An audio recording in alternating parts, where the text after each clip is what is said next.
पंडित जी गए विवाह पढ़ने, तो पंडित जी बोले मैं तो नहीं जाऊंगा, कर्मनाशा पार करनी है, मैं रेल से आऊंगा।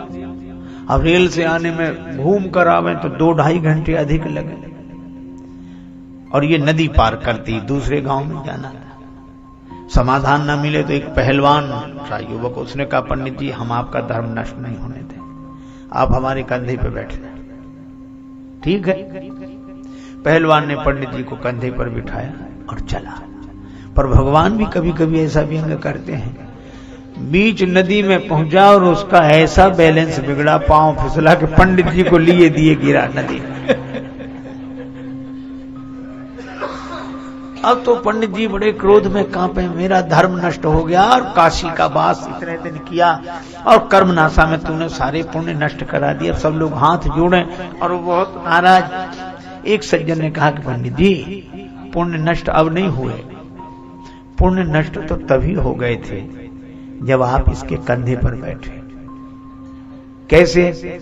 इसके तो पुण्य नष्ट हो ही रहे थे, आपके पुण्य बच रहे थे, तो जो दूसरे के पुण्य नष्ट करके अपने पुण्य बचाना चाहे उसके तो पुण्य नष्ट हो ही गए।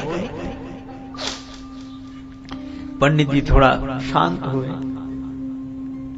लेकिन एक आदमी ने बड़ी अच्छी बात कही कि कर्मनाशा अपवित्र है। बिल्कुल शास्त्र कहते हैं, हम शास्त्रों की बात मानते हैं, लेकिन ये देखो कि यही नदी आगे जाकर गंगा जी में मिलती है। मैंने देखा कर्मनाशा गंगा जी में जाकर मिल जाती है, और कर्मनाशा में कोई पांव नहीं रखता धर्म की दृष्टि से, शास्त्र की दृष्टि से, लेकिन कर्मनाशा गंगा जी में मिल जाती है तो गंगा स्नान कौन बंद कर देगा? कर्मनाश जल सुरसरी परई, तेई को कहो शीस नहीं धरई। कर्मनाशा का जल गंगा जी में गिर जाए तो कौन शिरोधार्य नहीं करेगा? बस यही है, जब तक वो कर्मनाशा है तब तक शास्त्रों का नियम उसके लिए है, और जैसे ही वो गंगा जी में मिल जाती है वैसे ही शास्त्रों का नियम उसके लिए नहीं है।